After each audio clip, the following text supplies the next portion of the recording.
माण तालुक्यातील वावरहिरे गावात रामोशी समाजाच्या लोकांना रोजच्या वापराच्या आणि पिण्याच्या पाण्यापासून वंचित राहावं लागतंय। ग्रामपंचायतची पाणी पुरवठा करणारी पाईपलाईन मध्येच कुठेतरी फुटल्यानं हा सगळा गोंधळ निर्माण झाला असून संबंधित लोकांनी ग्रामप्रशासनाच्या कानावर ही गोष्ट अनेकदा घातली आहे। यामध्ये सरपंच, उपसरपंच, सर्व सदस्य, ग्रामसेवक यांना या सर्व लोकांनी पिण्याच्या पाण्याची सोय करण्यास सांगितलं आहे। मात्र गेली 15 दिवस त्यांना ना पिण्यासाठी पाणी मिळालं ना वापरासाठी। गावाला पाणी पुरवठा करणारी टाकी पूर्ण भरल्यानंतर पाणी रस्त्यावरून वाहत ओढ्यापर्यंत त्याचा लोंढा जातो। मात्र लोकांना पाणी पुरवठा करण्यात वावरहिरे ग्रामपंचायत अपयशी ठरल्याचं स्थानिक लोकांचं म्हणणं आहे। वस्तीपासून काही अंतरावर असलेल्या हातपंपावरून त्याचबरोबर इतर ठिकाणावरून लोकांना हंडे, कळशावरून पाणी आणावं लागतंय।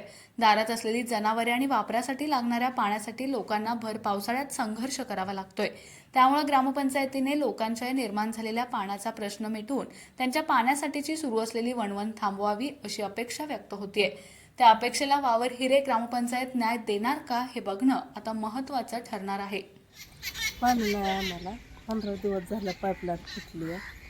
ग्रामपंचायतीने काय सोय केली नाही का तुमची? नाही, मग आता कशाला पाणी नाही नेमकं? वापराय पाणी नाही, गुरांना पाणी नाही। किती दिवसापासून नाही? 15 दिवस पण गेले। होय का?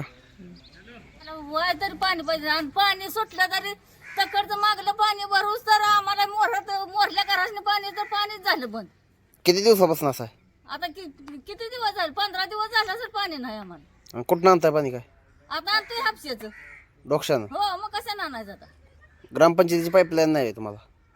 आता असून काय करायचं? पाणी सुटत नाही तर मग त्या संदर्भात ग्रामपंचायतीत काय सांगितलं नाही तुम्ही? आता पाय फुटली होती वाटतं, मग आता जोडली का नाही काय माहित आता।